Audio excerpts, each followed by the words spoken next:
Em plena véspera de Natal, meu próprio filho me disse: "Olha, mãe, a ceia será só para a família." Foi nessa hora que eu descobri que existe dor pior do que estar sozinha. É ser esquecida por quem você mais amou. Naquele dezembro, o ar parecia mais frio do que de costume, mesmo com o sol forte batendo na varanda. Todo Natal eu fazia questão de preparar a ceia com minhas próprias mãos. As rabanadas, o peru dourado, o cheiro de canela e vinho quente invadindo a casa. Era o meu jeito de sentir que, apesar dos anos, eu ainda fazia parte de algo. Mas naquele ano, o telefone ficou mudo. Nenhuma ligação, nenhuma mensagem, nenhum convite. Meu filho, Eduardo, sempre foi o centro das minhas festas. Desde menino, adorava colocar a estrela na ponta da árvore. Lembro dele subindo numa cadeira todo empolgado enquanto o pai segurava firme para ele não cair. Agora ele tinha 42 anos, uma empresa de consultoria financeira, 2 filhos pequenos e uma esposa que nunca fez questão de esconder o quanto me achava inconveniente, Bianca. Jovem, elegante, dona de um sorriso falso que parecia de propaganda de perfume. Desde que entrou na vida do meu filho, eu fui sendo empurrada para o canto. Devagar, mas com precisão cirúrgica. Primeiro, pararam de almoçar comigo aos domingos. Depois, os aniversários passaram a ser só entre eles. E agora, o Natal. O golpe final. Naquela manhã acordei cedo, como sempre. Fiz café, ajeitei a mesa com 2 xícaras por costume e olhei para o celular esperando o toque que nunca veio. O relógio marcava 9 da manhã quando eu aceitei o óbvio. Não haveria ceia para mim naquele ano. Sentei no sofá e fiquei folheando um álbum antigo. Eduardo com 5 anos, vestido de anjinho na festa da escola. Eu e meu marido Jorge rindo no quintal da nossa antiga casa em Curitiba. Ele se foi cedo demais. Um infarto fulminante, 21 anos atrás. Desde então, Eduardo se tornou o meu motivo para continuar. Trabalhei costurando dia e noite para pagar a faculdade dele. Vendi até minha aliança quando ele quis abrir a empresa. E no final, parece que o amor que dei virou lembrança descartável. Ao meio-dia resolvi ligar. Toque, caixa postal. Mandei uma mensagem curta. "Filho, vai ter ceia hoje?" Minutos depois a resposta. "Mãe, esse ano vai ser só a gente aqui, algo pequeno. Depois eu passo para te ver, tá?" Só a gente. Essas 3 palavras ecoaram na minha cabeça como um tiro. Eu não estava incluída em a gente. Respirei fundo, tentando engolir o nó na garganta. Não queria me sentir vítima. Eu era uma mulher idosa, sim, mas não fraca. Já tinha enfrentado coisa pior do que o desprezo de um filho ingrato. Ainda assim, havia algo cruel em ser esquecida justamente no Natal, o dia em que famílias fingem se amar mais do que nunca. Passei o resto da tarde organizando coisas que não precisavam ser organizadas. Arrumei gavetas, limpei fotos empoeiradas, reguei plantas que nem precisavam de água. Tudo para não pensar. O som da cidade lá fora trazia risadas, fogos, crianças correndo com brinquedos novos. Eu tentava não ouvir. Às 7 da noite, preparei uma sopa simples, coloquei um prato na mesa e me sentei sozinha. A cada colherada, lembrava das ceias barulhentas de outros tempos, dos brindes, das músicas desafinadas, das piadas ruins que o Jorge contava todo ano e que mesmo assim me faziam rir. Agora, tudo o que restava era o tic-tac do relógio e o vazio que nenhuma comida preenchia. Enquanto lavava a louça, olhei para o espelho pendurado na parede da cozinha. O reflexo me surpreendeu. Uma mulher de cabelos grisalhos, rosto cansado, olhos tristes. Uma mãe idosa que fez tudo certo, mas que ainda assim foi deixada de lado. E então me perguntei: quando foi que o amor virou ingratidão? O telefone vibrou. Era uma notificação do grupo da família.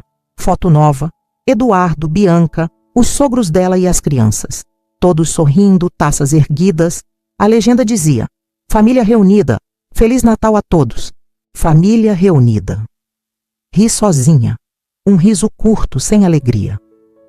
A traição familiar não vem só em forma de grito ou briga. Às vezes ela vem disfarçada de silêncio, de exclusão.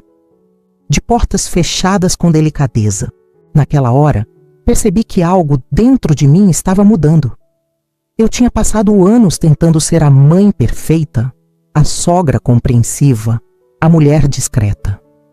Mas talvez fosse hora de parar de implorar por um lugar na vida de quem não me queria lá. Peguei minha xícara e fui até a varanda. O vento frio cortava o rosto, mas havia algo libertador em sentir aquele ar gelado. Lá no céu, as luzes de fogos iluminavam Curitiba. Cada explosão parecia um lembrete. O mundo seguia em frente, com ou sem mim. Lembrei de uma frase que o Jorge costumava dizer: "O destino pode até se atrasar, Helena, mas ele nunca esquece o endereço de quem merece." Naquele instante, eu não sabia o quanto essa frase se tornaria real. Enquanto o relógio marcava 23h55, decidi que aquele seria o último Natal que eu passaria me sentindo invisível. Eu não sabia como, nem quando, mas algo dentro de mim dizia que o destino ainda faria questão de me mostrar que dignidade e empoderamento não se perdem com a idade. E se você quer saber tudo o que aconteceu, deixe seu like e se inscreva no canal para continuar assistindo a essa história que só está começando. O relógio marcava 8 da noite e só o apito da chaleira quebrava o silêncio. O vapor subia, lento, formando uma nuvem tênue que se dissipava no ar frio do apartamento. O mesmo apartamento onde, anos atrás, o riso do meu filho ecoava pelos corredores. Agora, o que restava era o som distante do trânsito lá fora e o estalar da madeira velha do assoalho. Aquele silêncio tinha peso. Peso de ausência, de abandono, de tudo que nunca mais seria. Peguei a xícara de chá com as mãos trêmulas, mais pelo costume do que pela vontade de beber. Coloquei uma música de Natal baixinha, Noite Feliz, a mesma que eu e Jorge cantávamos desafinados todos os anos. As primeiras notas me arrancaram um nó na garganta. A casa cheirava a mofo e lembranças. O sofá gasto, o tapete com manchas que eu mesma escondia empurrando o móvel uns centímetros para o lado, os retratos na parede que teimavam em manter viva uma época que não voltaria. O tempo não só envelheceu as paredes, envelheceu também o meu coração. Sentei à mesa, servi um pedaço de panetone e tentei convencer a mim mesma de que não doía tanto. Mas doía. Doía como se o coração tivesse sido esquecido junto com o convite que nunca veio. Como se cada fatia daquele pão doce fosse feita com o gosto amargo da rejeição. Enquanto mastigava, lembrei do primeiro Natal depois que Jorge morreu. Eduardo ainda era jovem, mas já tentava ser o homem da casa. Comprou um peru pequeno com o primeiro salário e disse que ia cuidar de tudo. A ceia ficou uma bagunça. O arroz empapado, o forno queimou parte do peru e a sobremesa azedou antes da meia-noite. Mas foi um dos natais mais felizes da minha vida, porque estávamos juntos. E agora, tantos anos depois, o mesmo filho que dizia: "Mãe, a gente é só um, eu e você", me deixava de fora. Peguei o celular e olhei para a última mensagem que ele tinha mandado. Curta, fria, prática. "Depois eu passo para te ver, tá?" Mas eu sabia que ele não viria. Bianca jamais deixaria. Bianca? O nome dela já me vinha com um gosto azedo. No começo, tentei gostar dela. Achei que fosse só uma questão de tempo, até que ela me enxergasse como parte da família. Mas logo percebi o olhar calculado, a forma como ela falava com Eduardo, sempre decidindo por ele, sempre o controlando. Ela o transformou num estranho, num homem distante, moldado pela ganância e pela vaidade. E eu, que o criei com tanto amor, passei a ser vista como um incômodo, como um lembrete de um passado simples que eles queriam apagar. Olhei pela janela. A cidade estava coberta de luzes. Famílias caminhavam de braços dados pelas calçadas, carregando panetones e presentes. Em cada rosto, um brilho de esperança. E eu ali, cercada de memórias, tentando entender em que momento a vida tinha virado esse eco vazio. Liguei a televisão, procurando distração.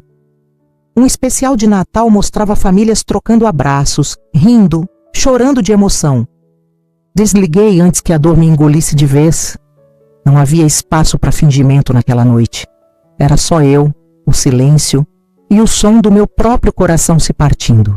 Peguei uma caixa de sapatos guardada no fundo do armário. Dentro, cartas antigas, bilhetes amarelados, fotos de natais passados. Em uma delas, eu segurava Eduardo no colo, ele rindo com a boca toda suja de chocolate. Atrás da foto, o Jorge tinha escrito: "Nosso primeiro Natal a 3. Que nunca falte amor, mesmo que falte tudo o mais." Sorri com tristeza. Ele não imaginava que um dia faltaria justamente o amor. A cada lembrança, eu sentia crescer uma mistura estranha de dor e raiva. Raiva de ter sido tão cega, de ter acreditado que o amor de mãe era suficiente para segurar tudo. Raiva de ter criado um homem que agora me tratava como um fardo, mas acima de tudo, uma raiva mansa, daquelas que não gritam, só se acumulam em silêncio, esperando o momento certo para se transformar em força. Bebi o resto do chá já frio. A chaleira ainda estava sobre o fogão e o barulho do vento batendo nas janelas fazia a casa gemer. Pensei em dormir cedo, mas o sono não vinha.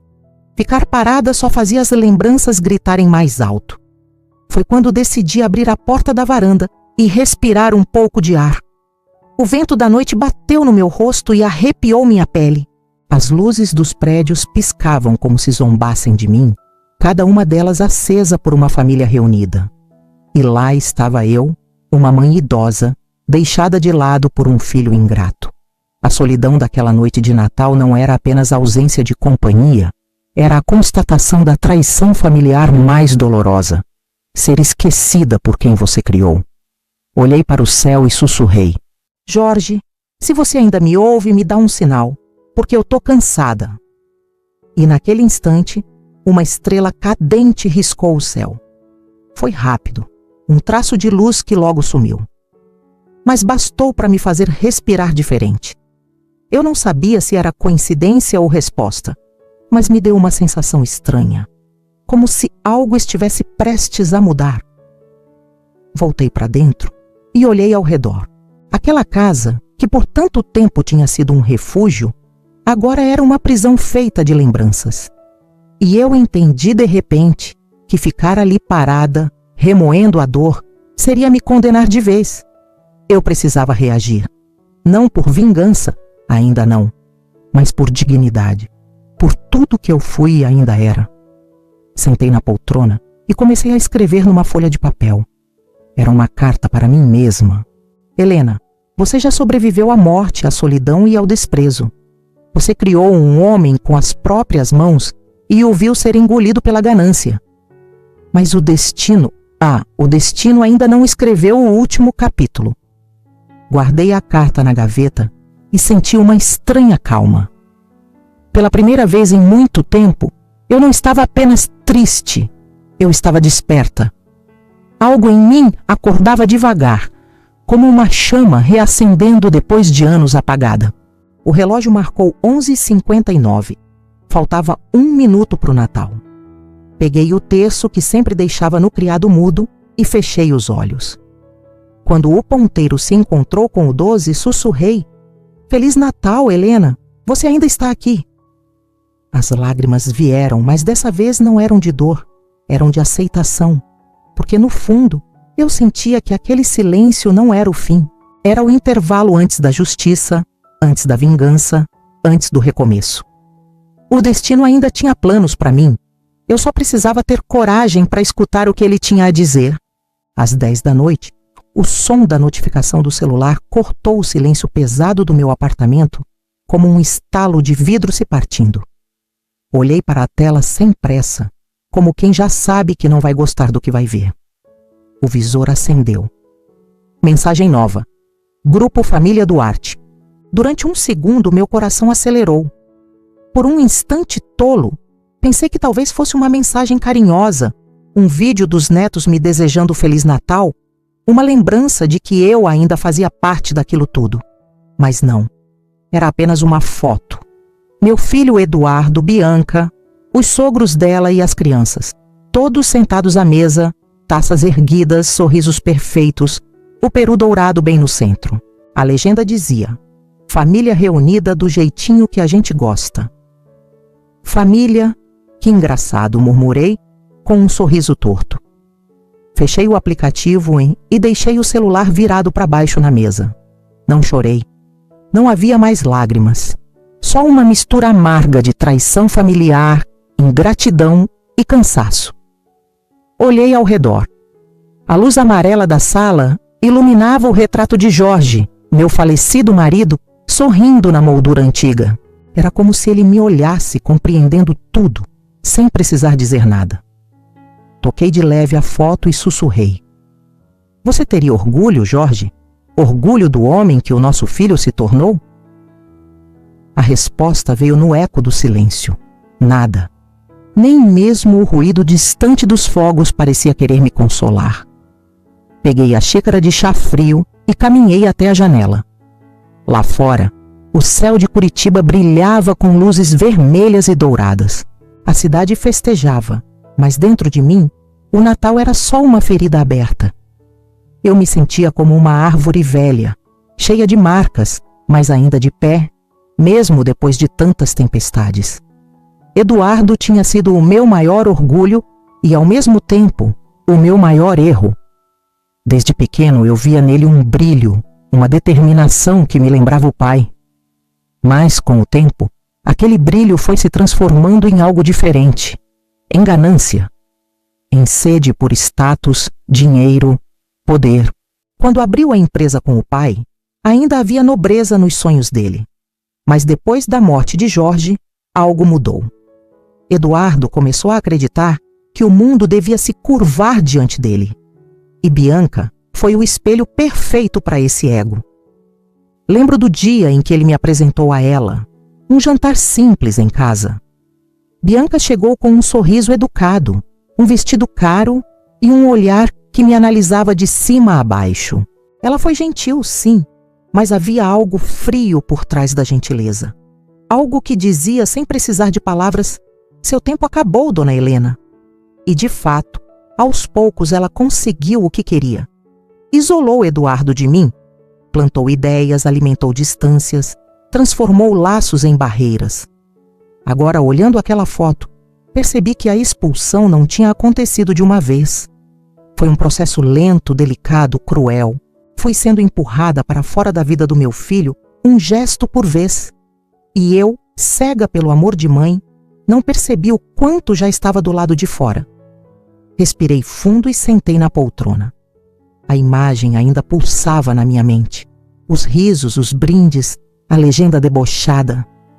Era como se tivessem tirado a minha vida de dentro da foto, me deixado de fora de propósito.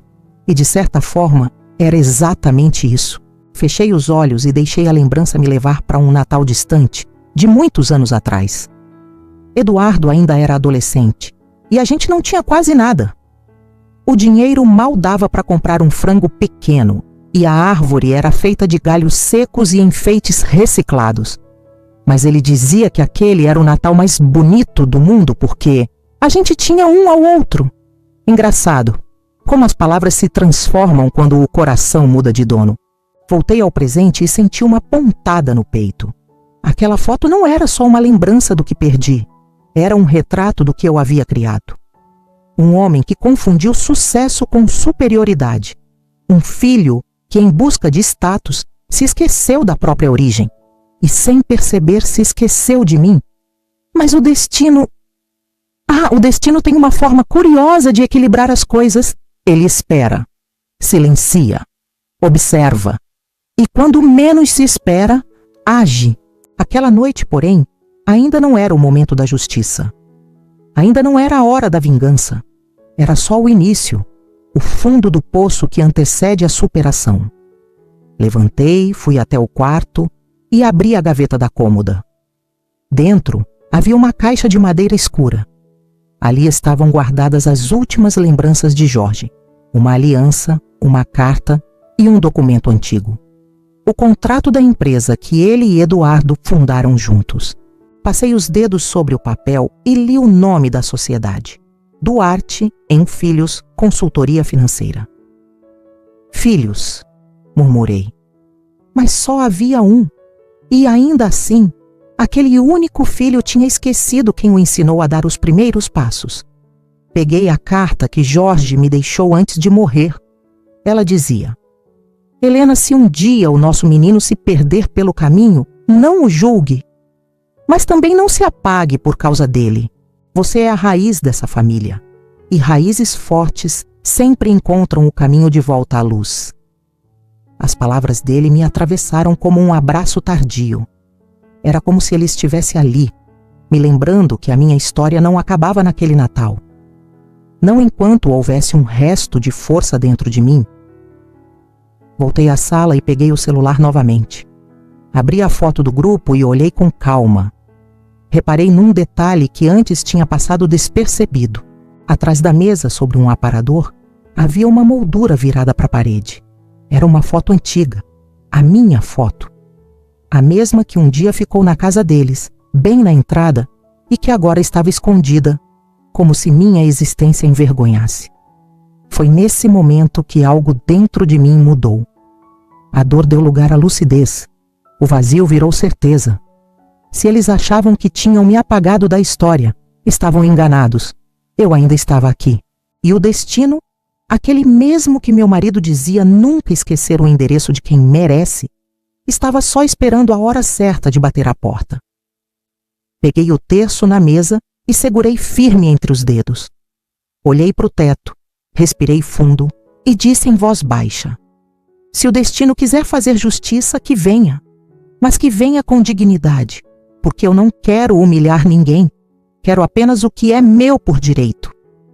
Deixei o celular de lado, apaguei as luzes e fui até a janela mais uma vez. Lá fora, a meia-noite se aproximava. Os primeiros fogos começaram a riscar o céu, e por um segundo, o brilho colorido refletiu no vidro. Vi meu próprio reflexo. Cansado, sim, mas não derrotado. O rosto de uma mulher que aprendeu da forma mais dura que amor sem respeito não é amor, e que até o coração mais ferido pode se levantar quando é movido por algo maior, dignidade e empoderamento. Sorri de leve. Família reunida do jeitinho que a gente gosta, repeti com ironia. Pois bem, a vida ainda iria reunir essa família, mas de um jeito que ninguém ali esperava. Pouco antes da meia-noite, quando o relógio marcava 23h47, o som dos ponteiros foi interrompido por 3 batidas firmes na porta. Não eram batidas tímidas nem apressadas. Tinham peso, intenção. Por um segundo, meu coração acelerou. Ninguém batia à minha porta àquela hora, muito menos em plena noite de Natal. Pensei que fosse algum vizinho pedindo ajuda, talvez uma criança perdida. Caminhei devagar até a porta com o coração disparado e perguntei: quem é? Silêncio. Apertei o robe no corpo, hesitante, e girei a maçaneta. Quando a porta se abriu, o ar frio da noite entrou junto com o espanto. Diante de mim estava Miguel Ferraz, um senhor de cabelos completamente brancos, terno, bem passado, um semblante calmo, quase solene. Eu não o via há mais de 30 anos. Por um instante não consegui dizer nada. Ele também me observou em silêncio, até que esboçou um leve sorriso, o mesmo de outros tempos, e disse com voz grave: boa noite, dona Helena. Miguel! Balbuciei, ainda tentando acreditar no que via. Sou eu mesmo. Feliz Natal! E levantou a mão, mostrando um envelope carmim, grosso, lacrado com cera vermelha. A imagem era surreal. Um homem do passado, surgindo na minha porta quase à meia-noite, com o envelope nas mãos e o olhar carregado de algo que eu não conseguia decifrar, entre mistério e urgência. Posso entrar um instante? Perguntou educado. Claro, claro que sim. Afastei-me para o lado e ele entrou. O cheiro dele era o mesmo de antigamente. Uma mistura de tabaco leve e colônia amadeirada. Enquanto tirava o casaco, olhou ao redor da sala, como se o tempo tivesse voltado.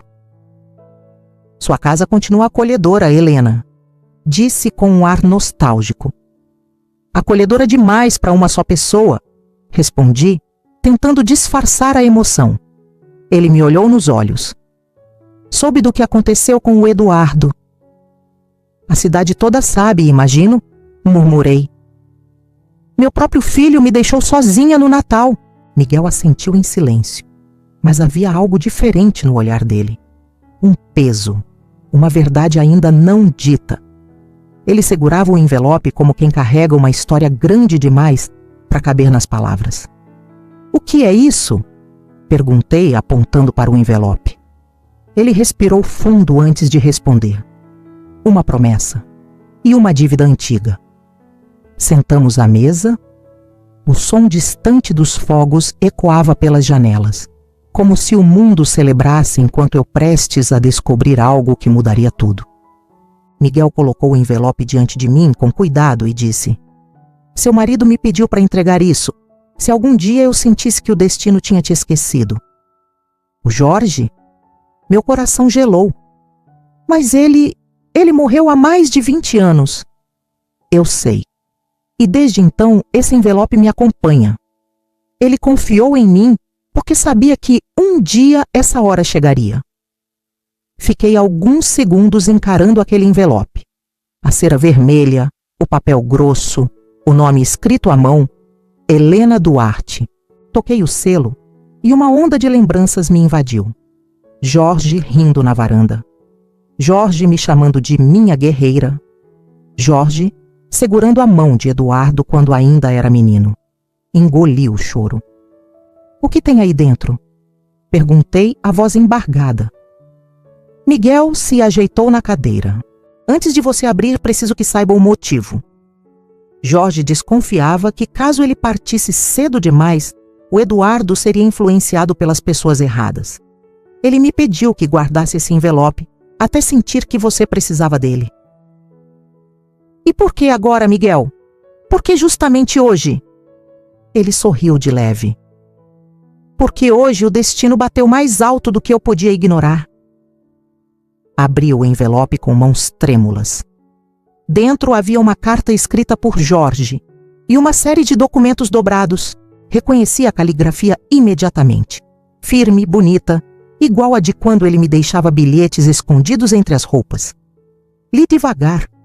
Minha querida Helena, se essa carta chegou até você, é porque Miguel cumpriu a promessa. Sei que talvez o tempo tenha endurecido as coisas entre você e o nosso filho, mas há algo que precisa saber. A empresa que construímos juntos não nasceu apenas do meu trabalho, mas também do seu. Cada noite que você costurou para pagar as contas, cada vez que deixou de comprar algo para você para investir em nós, tudo isso é parte da nossa herança. E é sua por direito. Deixo registrado aqui, diante da lei e do meu amigo Miguel, que 40% das ações da Duarte em Filhos pertencem a você, e só a você. Eduardo sabe disso, e se um dia ele esconder essa verdade, o destino dará um jeito de trazer à luz o que é seu. Com amor eterno, Jorge. Quando terminei de ler, minhas mãos tremiam. Olhei para Miguel confusa. Ele sabia que o Eduardo poderia fazer isso comigo? Miguel assentiu. Ele conhecia o filho que vocês criaram, Helena. Sabia do coração bom dele, mas também da fraqueza. E sabia que o poder e o dinheiro poderiam falar mais alto um dia. Fiquei em silêncio. A raiva, a dor, o espanto. Tudo se misturava. Meu próprio filho tinha escondido a herança que o pai deixou para mim. Tinha mentido, enganado, vivido à custa do que era meu. O amor cego que eu sentia começou a se partir, como vidro rachando. Miguel me observava em silêncio, respeitando o meu tempo. Eu não queria te trazer isso no Natal, mas achei que seria covardia continuar calado. Não, Miguel. Balancei a cabeça, firme. Era disso que eu precisava. O documento é legal e legítimo. Está registrado. Se você quiser, posso te levar até o advogado amanhã. Amanhã é feriado. A justiça não tira férias, Helena. Ele sorriu de canto. Ainda há homens decentes nesse mundo. Ficamos ali por alguns minutos, sem dizer nada. O relógio marcou 00:30. Os fogos explodiram do lado de fora, colorindo o céu, e por um momento me peguei, pensando no que Jorge diria se pudesse me ver agora. Talvez ele sorrisse e dissesse: "Eu te avisei que o destino não esquece." Olhei de novo para o envelope e senti uma força nova nascendo dentro de mim.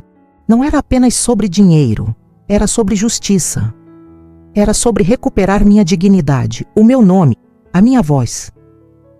Eu havia sido expulsa da ceia de Natal, esquecida como se fosse uma lembrança antiga, mas agora o destino tinha batido à minha porta com um convite diferente, o de um recomeço. Miguel levantou-se, colocou o casaco e segurou minhas mãos. "Seu marido te amava demais, Helena. Ele acreditava que você era mais forte do que o mundo inteiro podia imaginar." "E ele tinha razão", respondi com um fio de lágrima nos olhos. "Porque agora eu sei que vou lutar. Não por vingança, mas por mim." Miguel sorriu. "Às vezes justiça e vingança andam lado a lado. O segredo é não deixar que uma engula a outra." Ele saiu deixando o cheiro de colônia e o som suave da porta se fechando. Fiquei ali, parada, olhando para o envelope sobre a mesa. Do lado de fora, o Natal seguia com suas luzes, suas músicas, suas falsas alegrias. Mas dentro de mim, algo havia mudado. A mulher que naquela manhã se sentia esquecida, agora sabia que o destino tinha planos maiores. Peguei o documento, dobrei com cuidado e sussurrei: "Obrigada, Jorge. O seu presente chegou no momento certo." A chama da esperança reacendeu, e eu entendi que, às vezes, o verdadeiro milagre de Natal não vem embrulhado em papel colorido. Ele vem em forma de verdade, de justiça e do poder de uma mulher que decide se levantar depois de ser esquecida. Miguel ficou em silêncio por alguns segundos, observando a minha reação enquanto eu ainda segurava o envelope aberto entre as mãos. O papel amarelado do testamento parecia mais pesado do que realmente era. Cada linha escrita ali carregava um pedaço do meu passado, e sem que eu soubesse, do meu futuro também. "Eu não fazia ideia disso, Miguel", murmurei sem tirar os olhos do documento. "Ele nunca me contou nada." Miguel respirou fundo e ajeitou os óculos no rosto. O Jorge era um homem de palavra, mas também de pressentimentos. Ele sentia que poderia partir cedo e queria garantir que você ficasse protegida. Só não imaginava... Fez uma pausa escolhendo as palavras. Que o próprio filho esconderia esse testamento. Essas palavras me atingiram como um soco. Eduardo, o menino que eu embalei nos braços, que eu defendi do mundo, tinha se tornado o homem capaz de me trair pela ganância. A mente começou a girar, tentando ligar os pontos. Quantas vezes ele me ofereceu ajuda com a casa? Quantas vezes me convenceu a deixar as coisas da empresa com ele? E eu, tola, confiava. Ele sabia disso o tempo todo? Perguntei com a voz embargada. Miguel assentiu. Sabia. Desde o primeiro mês após o falecimento do seu marido. O advogado apresentou o documento, mas o Eduardo pediu para revisar. E nunca mais devolveu. Aquela confirmação me gelou. Fechei os olhos tentando conter a onda de raiva e tristeza que me invadia. Durante anos, eu me culpei por achar que era eu quem tinha se afastado. Mas a verdade era que ele vinha me afastando, com mentiras. Miguel me observava em silêncio. O som distante dos fogos do lado de fora parecia zombar da minha dor. Era Natal. E eu acabara de descobrir que o meu filho tinha me roubado não só dinheiro, mas também confiança.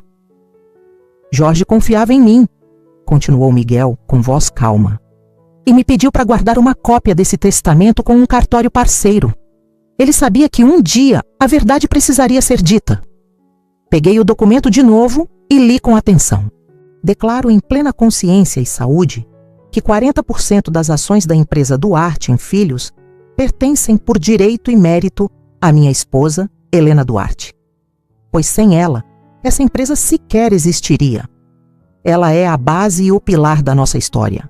Que este documento sirva como prova de amor e justiça. As letras tremiam diante dos meus olhos marejados. Jorge, mesmo morto, ainda me defendia.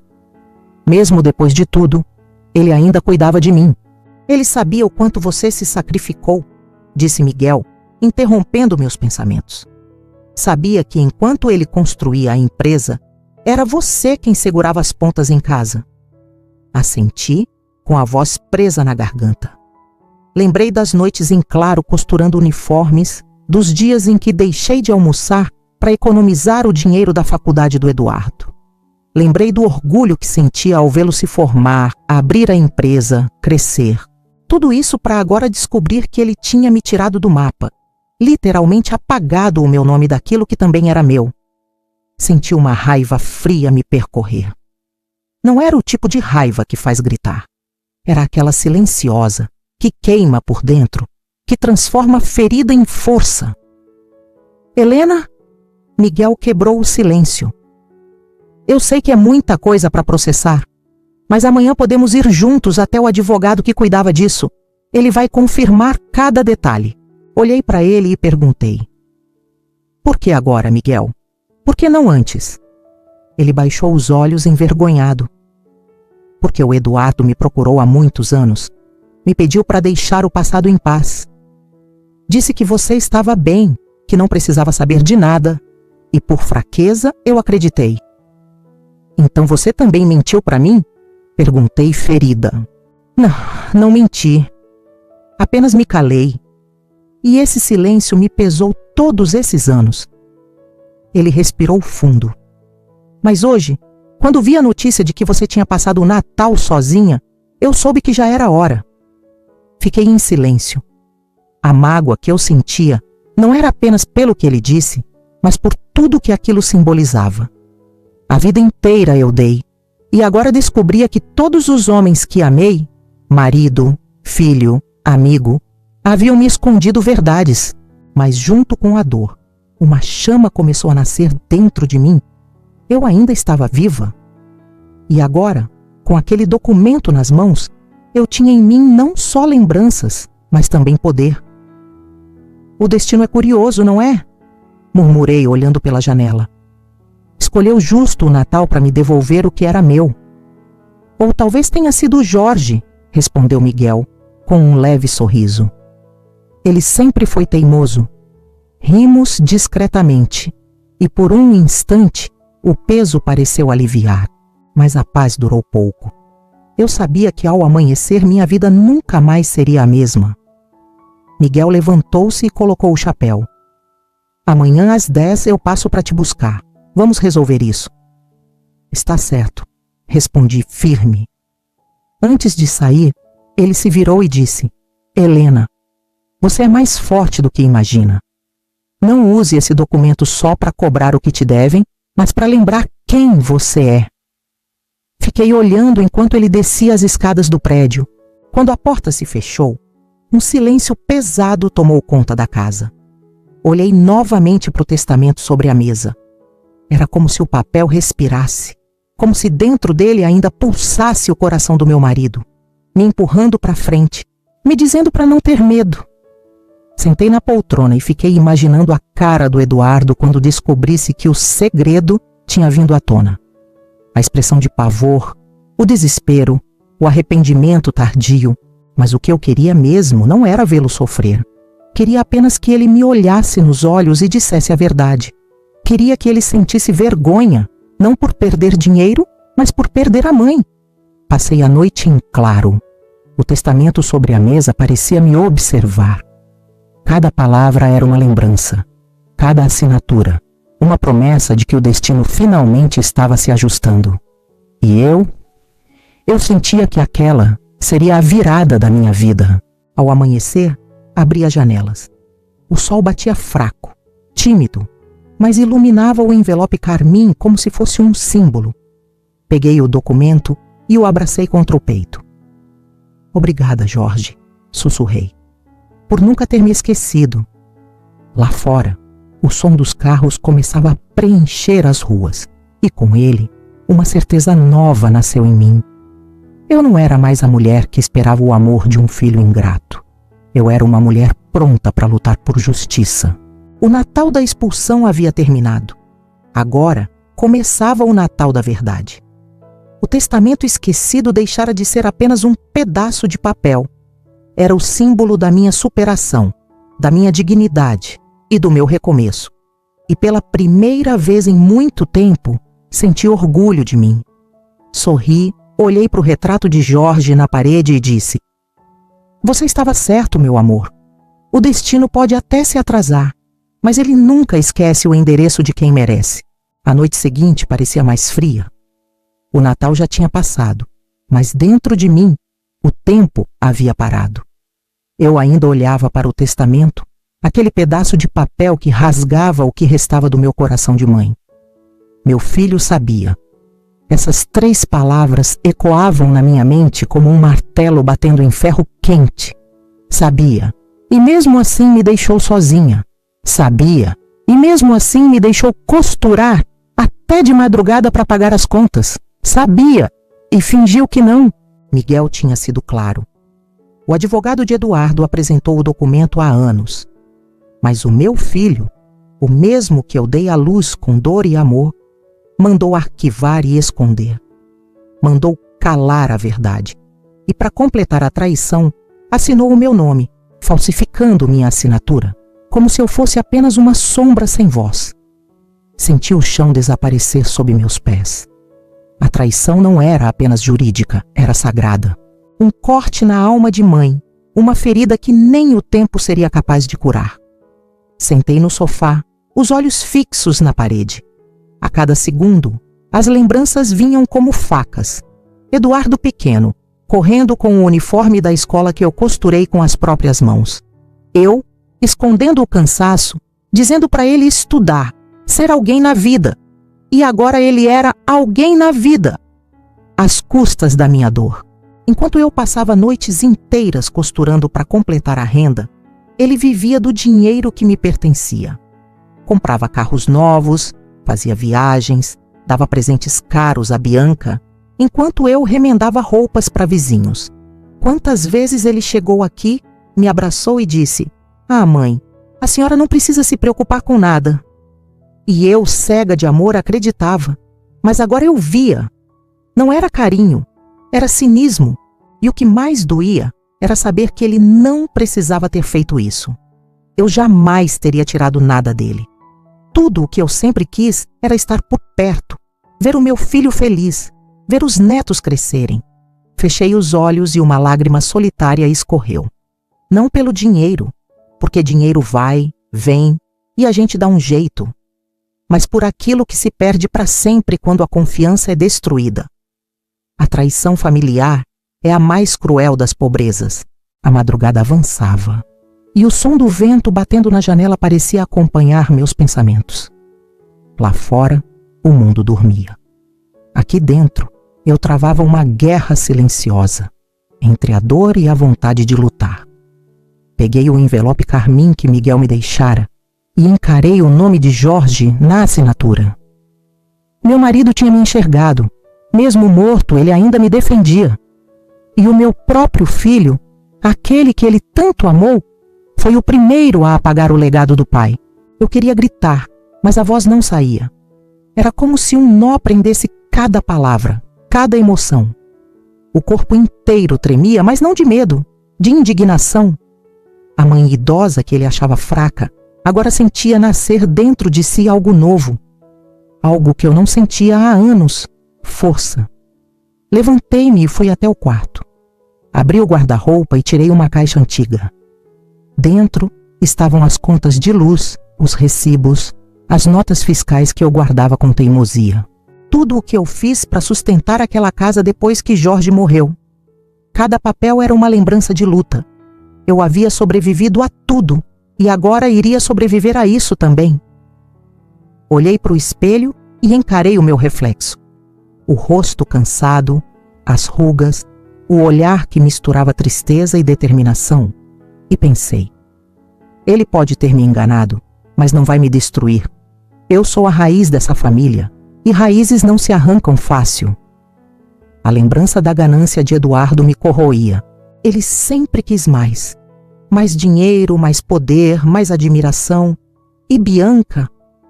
Ah, Bianca! Ela sempre o empurrava para esse abismo com aquele sorrisinho cínico de quem achava que podia manipular o mundo. Ela via em mim um obstáculo, uma lembrança incômoda do passado simples que ela tanto desprezava. E juntos, os dois me empurraram para fora da própria história que ajudei a construir.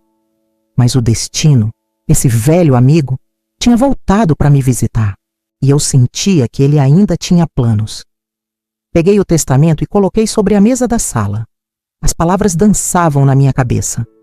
40% das ações pertencem à minha esposa, Helena Duarte. Era meu, por direito, por esforço, por justiça.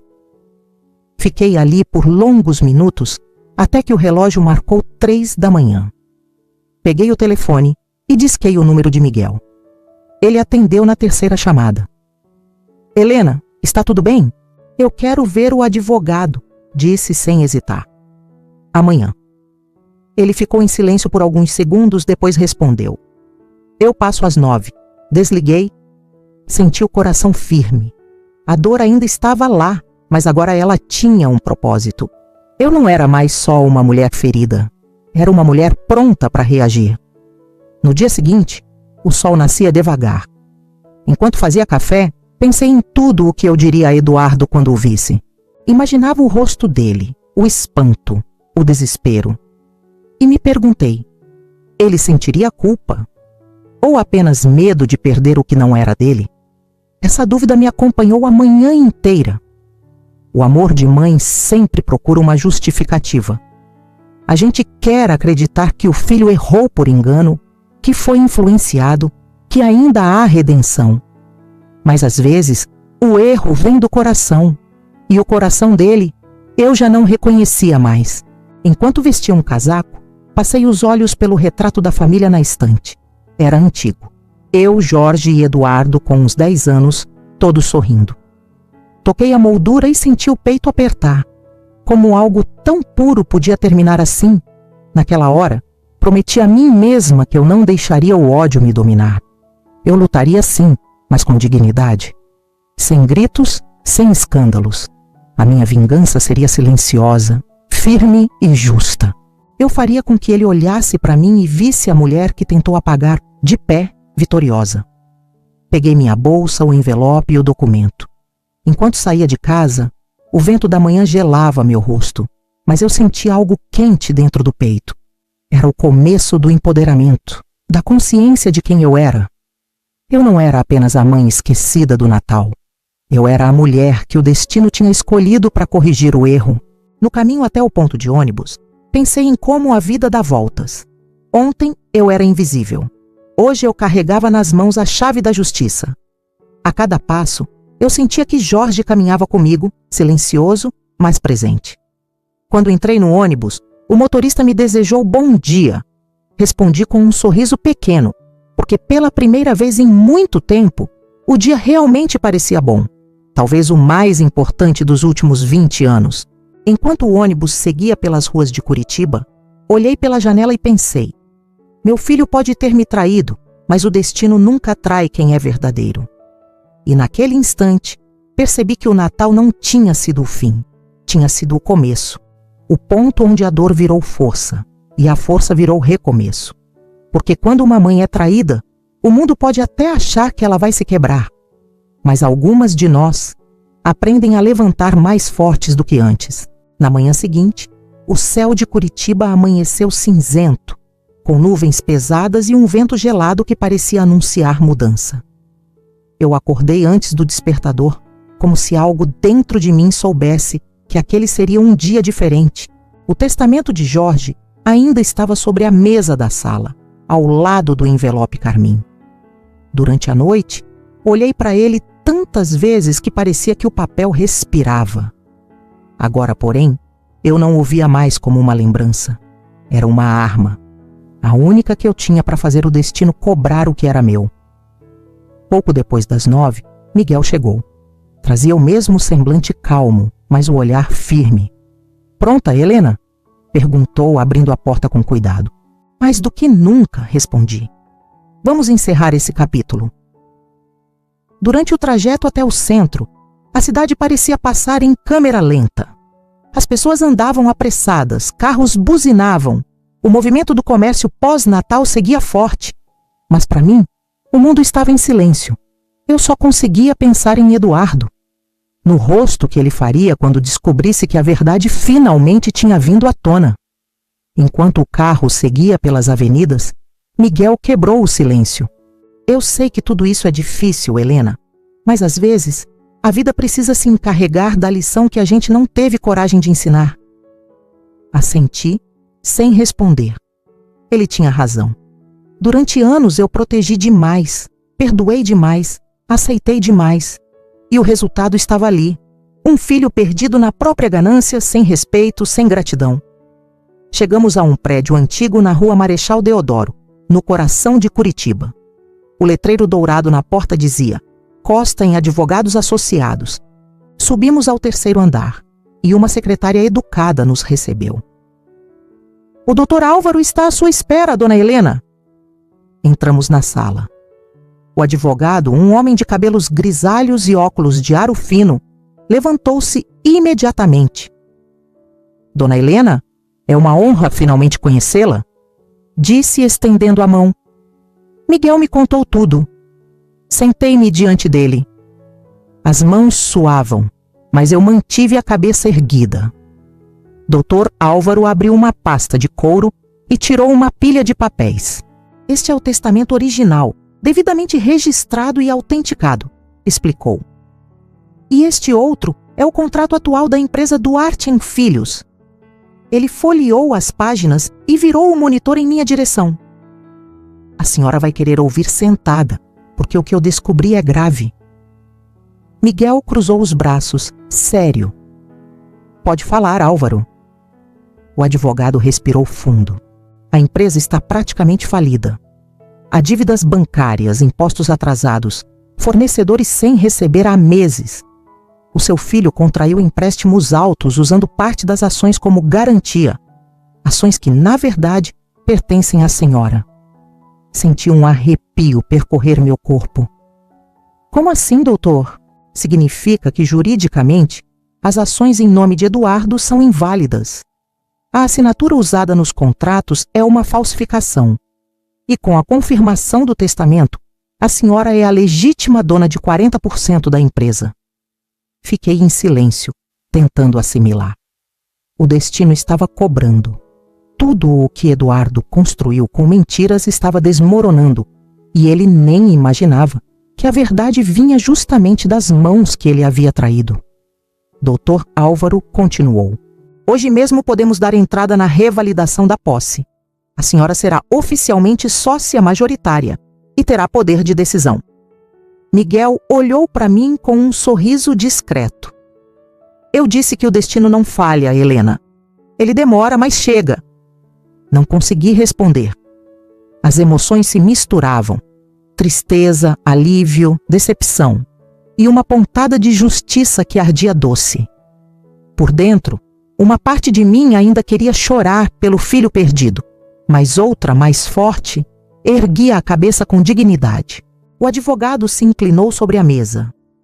Eduardo está em maus lençóis. Ele vendeu parte dos bens da empresa para tentar cobrir dívidas. E pelo que o contador me contou, o banco já ameaçou bloquear as contas. Então ele vai perder tudo? Perguntei com um nó na garganta. Vai perder o que nunca foi dele, respondeu o Dr. Álvaro sem hesitar. O que é seu, dona Helena? Agora volta às suas mãos. As palavras ecoaram. Volta às suas mãos. Fechei os olhos por um instante e senti o peso da verdade. Por anos vivi como se não tivesse nada, quando na verdade o destino guardava tudo para mim. Mas o que mais me impressionava não era o dinheiro, era a ironia divina. O mesmo filho que me expulsou do Natal estava sendo expulso da própria empresa, e eu nem precisei levantar a voz para isso acontecer. Miguel se aproximou e colocou a mão sobre a minha. Jorge ficaria orgulhoso, sabe? Ele acreditava que o mundo sempre devolve o que é justo. Assenti, engolindo as lágrimas. Eu nunca quis vingança, Miguel. Só queria respeito. Só queria que ele me olhasse nos olhos e visse quem eu sou. E agora ele vai ver, respondeu ele com firmeza. Dr. Álvaro fechou a pasta e sorriu. A senhora quer que eu entre em contato com seu filho? Ou prefere que ele descubra pelos trâmites legais? Fiquei alguns segundos em silêncio antes de responder. Quero que ele saiba da pior forma possível, pelas mãos da verdade. A sala ficou em silêncio. Miguel olhou para mim, surpreso, mas eu não estava sendo cruel, apenas realista. O destino tinha feito a parte dele. Agora, eu faria a minha. Saímos do escritório, e o ar frio da rua me envolveu como um abraço. O céu estava começando a abrir, e um raio de sol atravessava as nuvens. Por um instante, fechei os olhos e senti uma paz estranha. Não era alegria, nem tristeza. Era uma sensação de libertação. Enquanto caminhávamos até o carro, Miguel comentou: curioso, não é? O Jorge sempre dizia que a vida é uma roda. Às vezes ela demora, mas sempre gira. E quando gira, ela cobra, respondi. E cobra com juros. No caminho de volta para casa, fiquei observando as pessoas pelas janelas do carro, pais e filhos andando juntos, famílias saindo para almoçar, risadas. E eu ali, pensando em como o amor pode se perder no meio do caminho. Mas, mesmo machucada, eu sabia que não deixaria o ódio me guiar. Eu lutaria por justiça, não por vingança. Quando cheguei em casa, coloquei o testamento e os documentos dentro de uma caixa nova. Era o símbolo de que o ciclo tinha virado. Aquela mulher que dias antes estava sozinha no Natal agora, era a dona do que lhe foi tirado. Sentei-me na poltrona e olhei para o retrato de Jorge na parede. O sorriso dele parecia mais vivo. Consegui, meu amor, murmurei. O destino cobrou. Fechei os olhos e respirei fundo. Não havia euforia, apenas um silêncio doce de quem finalmente vê o equilíbrio voltar. O que foi roubado estava de volta, e o filho ingrato teria que encarar o peso das próprias escolhas. E foi ali, no meio daquela sala simples, que entendi. A justiça não é vingança. A justiça é o momento em que a dor encontra a verdade, e a verdade te devolve o que você sempre mereceu. Miguel me ligou mais tarde, dizendo que os papéis já estavam protocolados. O nome Helena Duarte voltava ao contrato da empresa. E pela primeira vez em muitos anos, eu senti orgulho de assinar meu próprio nome. Antes de dormir, olhei pela janela. As luzes da cidade piscavam lá fora, e o vento balançava das cortinas. Fechei os olhos e sussurrei. O destino tem suas formas de equilibrar as coisas, dona Helena, ele disse. E naquela noite, eu acreditei. Porque no fim, o destino sempre cobra. E às vezes, cobra com amor. 2 dias depois, o barulho da campainha me tirou de um silêncio que já começava a me acostumar. Eram 9h30 da manhã. O café ainda quente sobre a mesa, e o som ecoou pela casa com um tom que me fez gelar. Por um momento, pensei que fosse Miguel trazendo mais documentos, mas quando olhei pelo olho mágico, vi algo que o coração reconheceu antes da razão. Eduardo, meu filho! Ele estava irreconhecível. O terno amarrotado, o rosto pálido, os olhos fundos. Parecia um homem derrotado. As olheiras denunciavam noites sem dormir e o cabelo, antes impecavelmente penteado, agora caía em desalinho. Abri a porta devagar, com a serenidade de quem esperou muito tempo por aquele instante. Mãe, a voz dele saiu fraca, trêmula. A senhora precisa me ouvir. Por dentro, uma avalanche, mas por fora, permaneci firme. Entre, disse, seca. A casa ainda é a mesma, só o respeito é que anda em falta. Ele hesitou antes de cruzar a porta. Parecia um menino pedindo permissão para entrar depois de fazer arte. Enquanto se sentava, olhou ao redor, como quem revisita um lugar que já foi lar e agora parece estranho. Fui até a cozinha, Coloquei água no fogo e peguei 2 xícaras. O cheiro do café fresco logo se espalhou pela sala. Ele começou a falar, tentando preencher o silêncio. Mãe, a senhora não entende. Eu só queria proteger a empresa. Peguei a garrafa térmica e servi o café sem pressa. Proteger de quem, filho? Perguntei, olhando diretamente para ele. De mim? O olhar dele se perdeu na mesa. Nenhum pedido de desculpas. Só lágrimas silenciosas escorrendo pelas bochechas. E, pela primeira vez, eu não tentei consolar. Durante anos, o reflexo do choro dele era o gatilho do meu instinto materno. Mas naquele momento, algo dentro de mim se recusava. Eu não podia curar a dor que ele mesmo escolheu provocar. Ele respirou fundo, a voz embargada. Eu não sabia o que fazer, mãe. Depois que o pai morreu, tudo ficou em cima de mim. A senhora não entende a pressão. Os sócios, os bancos, a Bianca. Fechei os olhos por um instante. Não, Eduardo, eu entendo sim. Eu só não aceito. Ele me olhou, confuso. Eu achava que se eu controlasse tudo, se eu fizesse a empresa crescer, o pai se orgulharia de mim. E achou que falsificar a assinatura da sua mãe era o jeito certo de conseguir isso? Perguntei com a voz fria. Você manchou o nome dele e o meu. Eduardo baixou a cabeça, incapaz de encarar o próprio erro. O silêncio que se seguiu foi pesado, como se cada palavra dita ainda ecoasse pelas paredes. Olhei para ele e vi não apenas o homem que ele era agora, mas o menino que um dia prometeu nunca me abandonar.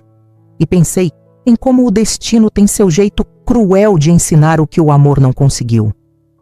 Ele se levantou, começou a andar pela sala, nervoso. Eu perdi tudo, mãe, tudo. Os bancos bloquearam as contas, os fornecedores romperam os contratos. Bianca fez uma pausa. Bianca foi embora ontem.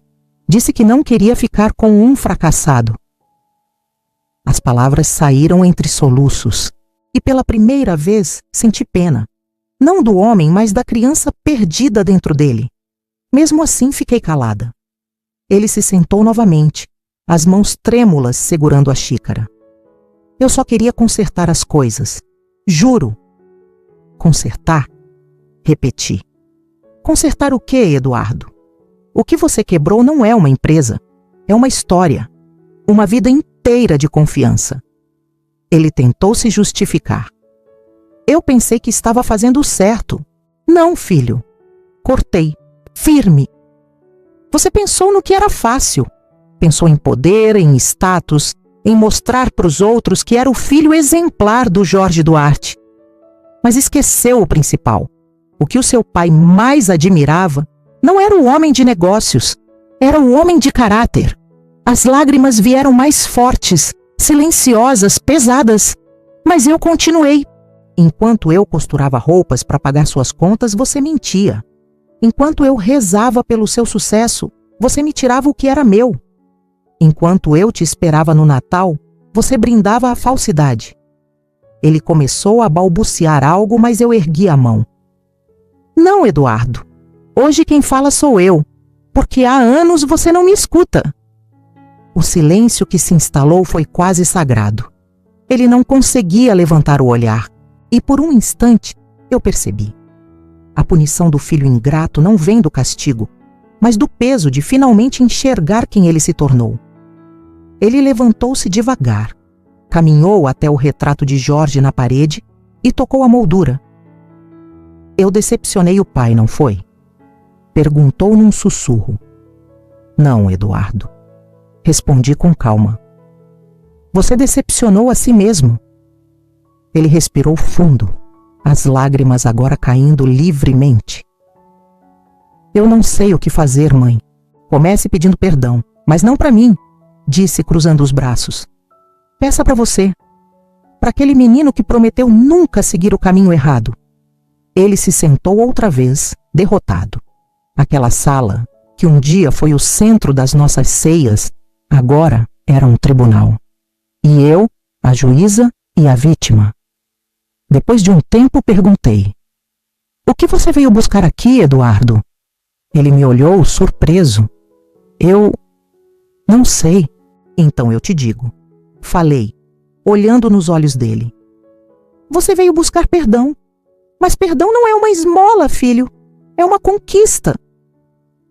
Ele ficou em silêncio. Eu servi mais café, sentei à frente dele e continuei. Você sempre achou que eu era fraca, não é? Que por ser velha, eu não entenderia de leis, de contratos, de negócios. Pois saiba que o destino tem uma forma curiosa de ensinar respeito. Ele ergueu o olhar, envergonhado. O Dr. Álvaro me ligou, continuei. Eu agora sou sócia majoritária da empresa. Tudo o que você tentou esconder voltou para mim. E sabe o que mais? Eu não vou te expulsar. Eduardo me encarou confuso. Não vai? Não. Respirei fundo. Porque eu não sou como você. Eu não aprendi com a falsidade. Aprendi com o amor. E o amor, Eduardo, também sabe punir. Punir deixando que o outro viva com o peso da própria culpa. Ele levou as mãos ao rosto e chorou. Mas eu não o abracei. Pela primeira vez na vida, deixei que ele sentisse o vazio que criou entre nós. O som do relógio foi o único que se ouviu por minutos. Cada tic-tac parecia medir a distância entre o passado e o presente. Quando ele conseguiu se recompor, disse num fio de voz: "A senhora me odeia?"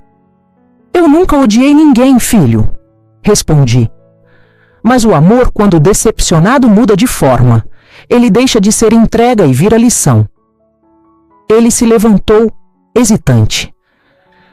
"Eu não sei se consigo olhar para a senhora de novo. Vai ter que aprender." Falei, firme. "Porque agora a empresa leva o meu nome e você vai trabalhar para mim." O espanto nos olhos dele foi imediato. "O quê?" "Isso mesmo." Confirmei. "Você vai continuar na empresa, mas como subordinado. Vai ver, dia após dia, o que significa dignidade." Ele ficou parado, sem reação. O orgulho ferido, a consciência pesada, tudo nele parecia desabar. E pela primeira vez em muitos anos, eu senti que finalmente a vida estava no lugar certo. Eduardo saiu pouco depois, sem dizer adeus. Antes de fechar a porta, apenas murmurou: "Desculpa, mãe." Mas não esperei resposta. Aquele perdão ainda não era verdadeiro. O tempo se encarregaria de moldá-lo. Quando fiquei sozinha, olhei para a janela. O vento balançava as cortinas e o aroma do café ainda flutuava no ar. O silêncio voltou, mas dessa vez não era vazio. Era paz. O destino tinha cobrado e eu tinha resistido. Pela primeira vez, não me senti abandonada. Me senti inteira. Porque às vezes, o maior gesto de amor de uma mãe é não consolar o filho que destruiu o próprio lar e deixar que a vida lhe ensine o que ela cansou de repetir. A semana seguinte amanheceu com o som da chuva batendo suave contra as janelas. O ar frio de Curitiba parecia anunciar que algo novo estava prestes a começar. Naquela manhã, enquanto me arrumava para sair, olhei meu reflexo no espelho com uma sensação diferente. Pela primeira vez em muitos anos, eu via ali uma mulher inteira. O rosto ainda trazia marcas de dor, mas havia algo novo nos olhos, um brilho de dignidade, o reflexo do recomeço que o destino finalmente me concedia. Sobre a mesa, repousava o envelope carmim, já aberto, e ao lado dele o contrato novo, impresso e pronto para assinatura. Duarte em Filhos deixaria de ser apenas uma lembrança de tudo que perdi. A partir de hoje, seria também o símbolo da minha superação. Miguel chegou pontualmente às 10, como prometido. "Pronta, Helena?" perguntou com aquele sorriso discreto que sempre me passava confiança. Assenti. Mais do que nunca, no caminho até o escritório do Dr. Álvaro, a chuva diminuiu e o céu começou a clarear. Era como se o próprio tempo tivesse decidido cooperar com aquele novo capítulo da minha vida. Eu observava as ruas passando pela janela e pensava em tudo o que havia acontecido em tão poucos dias. A mãe idosa, esquecida na noite de Natal, agora voltava ao centro da própria história, não como coadjuvante, mas como protagonista. Ao chegarmos ao prédio, o advogado nos recebeu com um sorriso respeitoso. Dona Helena, que prazer revê-la, disse ele, puxando uma cadeira para mim. Tenho aqui o contrato final. Basta sua assinatura e o seu nome volta oficialmente ao quadro societário. Peguei a caneta com as mãos firmes. Durante anos eu assinei papéis que não valiam nada. Recibos, boletos, comprovantes de pequenas costuras. Mas aquele documento, aquele simples papel, representava algo muito maior. Era a justiça sendo feita. Assinei o nome completo. Helena Duarte. Ao traçar a última letra, senti uma leveza que há muito tempo não conhecia. Mas antes que Dr. Álvaro pudesse continuar, ergui a mão e disse: eu tenho uma condição. Miguel me olhou curioso e o advogado franziu o senho. Uma condição, dona Helena? Sim, respondi com firmeza. Quero criar uma ala social dentro da empresa. Uma ala social. Assenti. Será chamada de Instituto Jorge Duarte. O silêncio tomou conta da sala. Continuei. Meu marido acreditava que o trabalho dignifica a alma. E eu quero que esse legado continue. O instituto será voltado para costureiras idosas, mulheres esquecidas como eu fui. Elas terão acesso a cursos, equipamentos e a cada coleção lançada, parte do lucro será destinado a elas. O advogado sorriu, surpreso. Uma iniciativa nobre, dona Helena. Mas isso vai reduzir o lucro líquido da empresa. Interrompi com um leve sorriso. Lucro? Repeti. O verdadeiro lucro é poder deitar a cabeça no travesseiro e saber que o que se constrói não vem de engano nem de ganância. Miguel colocou a mão sobre a mesa, orgulhoso. O Jorge ficaria emocionado. Eu respirei fundo, sentindo o coração aquecer. Naquele instante, percebi que não era apenas sobre dinheiro, sobre porcentagens ou sobre papéis assinados. Era sobre reparar o destino, sobre transformar a traição familiar em um propósito maior. Depois das assinaturas finais, o Dr. Álvaro se levantou e apertou minha mão. Parabéns, dona Helena. A senhora não apenas recuperou o que é seu, mas deu um novo sentido a tudo isso. Saímos do escritório e caminhamos até o carro. O ar da cidade parecia diferente. O sol, tímido entre as nuvens, iluminava as calçadas molhadas. E eu senti algo dentro de mim que há muito não sentia: paz. À tarde, de volta em casa, sentei à mesa e fiquei observando o retrato de Jorge. Toquei a moldura e sussurrei: você ainda cuida de tudo, meu amor, mesmo depois de tanto tempo. O telefone tocou. Era o próprio Eduardo. Por um momento pensei em não atender. Mas algo dentro de mim dizia que eu precisava ouvir o que ele tinha a dizer. Alô? A voz do outro lado estava rouca, baixa. Mãe, eu soube que a senhora assinou os papéis. Soube certo. Silêncio. Eu queria agradecer por não ter me tirado completamente da empresa. Eu não merecia. Você tem razão, não merecia. Respondi com calma. Mas eu aprendi que às vezes o perdão vale mais do que a punição. Ele suspirou, emocionado. Eu vou fazer o possível para consertar tudo. Espero que faça. Mas não para mim, Eduardo. Faça por você. Por aquele menino que seu pai acreditava que você seria. Houve outro silêncio e então ele murmurou: eu vi o nome do instituto. Obrigado por lembrar dele, do pai. Sorri de leve. O seu pai nunca precisou ser lembrado, filho. Ele sempre esteve aqui. Levei a mão ao peito. E talvez, no fundo, seja por isso que o destino resolveu agir agora. Ele chorou e eu o ouvi em silêncio.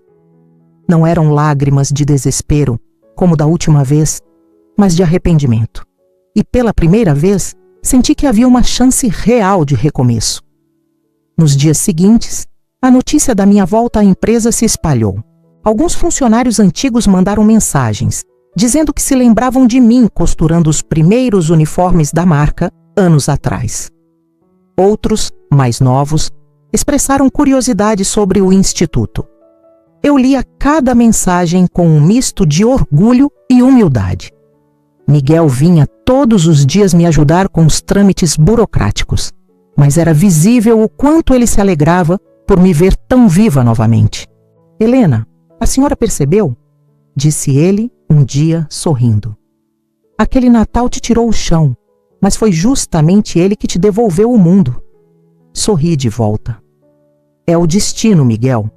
Ele cobra, mas também recompensa. Com o passar da semana, comecei a planejar a inauguração do Instituto Jorge Duarte.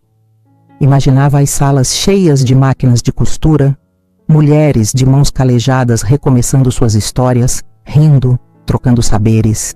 Aquelas mulheres seriam o reflexo do que um dia eu fui, esquecidas, mas não vencidas. Na sexta-feira, recebi um envelope. Dessa vez não era carmim, mas branco, simples. Dentro, um bilhete. Mãe, hoje eu entendo. O que eu perdi foi o que o senhor e a senhora sempre tiveram, caráter. Mas se a senhora permitir, quero aprender de novo. Com amor, Eduardo. Li o bilhete em silêncio, sentindo os cos do coração se apertar. Dessa vez, chorei, mas eram lágrimas diferentes. Lágrimas de alívio, de quem finalmente viu a justiça se transformar em cura. Dobrei o papel e coloquei ao lado do retrato de Jorge. Ali, entre passado e presente, entendi que o verdadeiro presente de Natal não veio embrulhado em fitas, nem escrito em testamentos. Veio na forma de redenção. Eduardo perdeu o controle da empresa, mas ganhou algo que dinheiro nenhum compra: a oportunidade de se refazer, de reconstruir o homem que ele havia deixado para trás. E eu ganhei mais do que poder. Ganhei o direito de ser lembrada, respeitada e, acima de tudo, em paz. Enquanto o sol se punha atrás das janelas, preparei uma xícara de café e me sentei na varanda.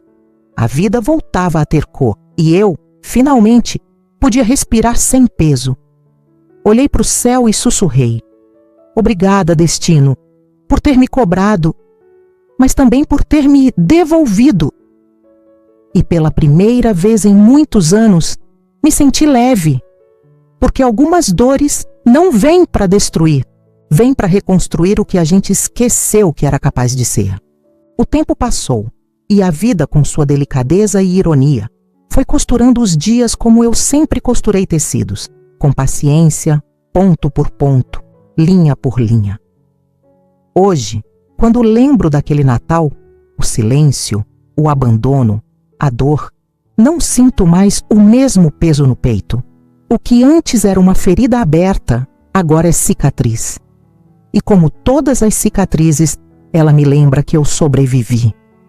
O destino realmente fez questão de me mostrar quem eu era, não a mãe rejeitada, não a mulher esquecida, mas a mulher que costurou o próprio renascimento entre lágrimas e coragem, entre a solidão e a descoberta do próprio valor. Aquela casa pequena, que um dia foi cenário da minha solidão, hoje tem vida de novo. Na parede, o retrato de Jorge sorri como se estivesse orgulhoso. Ao lado, uma moldura com a primeira reportagem sobre o Instituto Jorge Duarte. Um projeto que começou pequeno, mas que se tornou o coração da empresa. Ali, dezenas de mulheres idosas encontraram uma nova chance de viver, de trabalhar, de se sentir vistas outra vez. Às vezes caminho pelas oficinas e vejo aquelas mãos enrugadas guiando tecidos como se bordassem esperança. E cada ponto costurado é um lembrete silencioso de que a dignidade pode renascer das sobras. As risadas, o som das máquinas, o cheiro do café recém-passado. Tudo me faz lembrar da vida que um dia pensei ter perdido. Miguel continua ao meu lado, fiel como sempre. Agora ele coordena as ações sociais e insiste que eu deveria descansar mais. Mas eu rio. Descansar, Miguel? Depois de tudo que vivi, parar seria quase uma ofensa à vida. Ele balança a cabeça divertido. A senhora não muda mesmo, Helena. Ainda bem, respondo. Se eu tivesse mudado, talvez o destino não tivesse feito tanta questão de me trazer até aqui. Na empresa, o clima também mudou. Eduardo agora ocupa uma sala menor, sem luxo, mas com trabalho honesto. Durante meses observei à distância o esforço dele em reerguer a própria imagem. Não pedi desculpas, nem elogiei, apenas deixei o tempo agir, como sempre fez comigo. E o tempo, generoso, mostrou que o arrependimento verdadeiro não precisa de palavras. Ele passou a visitar o instituto com frequência. No início, eu percebia a vergonha nos olhos dele, o desconforto ao ver aquelas mulheres me chamando de Dona Helena. Mas aos poucos, o olhar dele mudou. Começou a ajudar nas entregas, depois nas campanhas, e um dia, para minha surpresa, apareceu costurando com as voluntárias. Não é tão fácil quanto parece, né? Eu disse, sorrindo ao vê-lo tentando alinhar um tecido torto. Ele riu, sem graça. Não é mesmo? Mas estou aprendendo com as melhores. Aquela cena me marcou. Meu filho, o homem que um dia me expulsou da ceia de Natal, agora reaprendia com humildade o valor do trabalho e da empatia. E eu, observando em silêncio, entendi que o destino não queria puni-lo, queria ensiná-lo. Os meses passaram e o Natal se aproximava outra vez. Dessa vez eu não esperava nada, nem telefonemas, nem convites, nem desculpas. O passado já não doía, ele simplesmente existia. Mas a vida, com seu jeito sutil de surpreender, ainda guardava um último gesto. Numa tarde de dezembro, enquanto revisava relatórios do instituto, o telefone tocou. O número era familiar. Respirei fundo antes de atender. Alô? Mãe? A voz de Eduardo, suave, quase tímida. Tá tudo bem? Está sim. E você? Também. Houve uma pausa. Queria te dizer uma coisa. Fechei o relatório, sentindo o coração bater mais rápido. Pode falar, filho. A ceia de Natal esse ano é aqui em casa. Fiquei em silêncio. A senhora vem, né? Ele completou ansioso. Bianca também vai estar. Ela quer te ver, pedir desculpas. Senti um nó na garganta. Por um instante, voltei àquela noite fria em que fiquei sozinha, com o som da chaleira e o gosto amargo do panetone. Mas agora, tudo parecia tão distante, quase como uma lembrança de outra vida. Eu vou sim, filho, respondi sorrindo. Claro que vou. Desliguei o telefone e fiquei alguns segundos parada, olhando para o nada. Um calor suave tomou conta do peito. Não era euforia, nem tristeza, era paz. A paz de quem perdoou, não por fraqueza, mas por sabedoria. Naquela noite, preparei um vestido simples, azul marinho, e uma sobremesa que Jorge adorava, rabanadas com mel e canela. Enquanto o cheiro doce se espalhava pela casa, percebi que o ciclo se fechava. A mulher que um dia chorou pelo filho ingrato agora sorria por ele. O dia 24 chegou. Ao chegar à casa de Eduardo, vi as luzes piscando na varanda, crianças correndo pelo quintal e risadas vindas da sala. Bianca veio me receber na porta, os olhos marejados. Dona Helena, eu não sei nem por onde começar. Comece vivendo diferente, Bianca, respondi com um sorriso leve. O resto o tempo resolve. Eduardo se aproximou logo em seguida, visivelmente emocionado. Abraçou-me com força, sem dizer nada, e naquele silêncio senti que tudo estava dito. As palavras seriam pequenas demais diante da grandeza do perdão. Durante a ceia, olhei ao redor. As pessoas conversavam, brindavam, riam. Aquela mesma mesa que um dia foi símbolo de traição familiar, agora se transformava em palco de reconciliação. E no meio de tudo, entendi que o verdadeiro milagre de Natal não está nos presentes, mas na capacidade humana de recomeçar.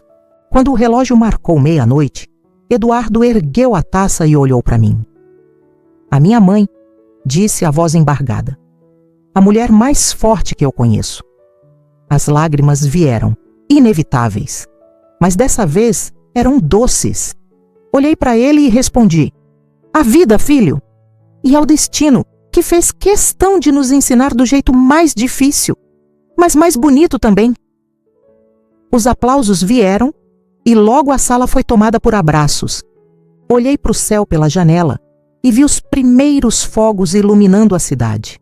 Por um instante, imaginei Jorge sorrindo entre as estrelas, orgulhoso da família que, mesmo ferida, encontrou o caminho de volta. Voltei para casa já de madrugada. Sentei na varanda com uma xícara de café nas mãos e deixei o vento frio acariciar meu rosto. As luzes piscavam ao longe e o som distante das comemorações me fazia sorrir. Eu sobrevivi à expulsão, à traição, à solidão. Transformei dor em força, abandono em propósito e o passado em aprendizado. O destino me tirou tudo, mas no fim me devolveu em dobro. E foi ali, olhando o nascer do sol tingindo o céu de dourado, que entendi: o perdão é mesmo a mais elegante das lições. Não porque apaga o que aconteceu, mas porque ilumina o que ainda pode ser. Hoje, quando o telefone toca e ouço Eduardo dizer: "Mãe, a ceia é aqui em casa esse ano", eu apenas sorrio, porque agora eu sei, o destino não quis me punir. Ele quis me preparar. E enquanto o sol nasce no horizonte, eu percebo: a vida, assim como a costura, é feita de linhas tortas que, vistas de longe, formam o desenho perfeito.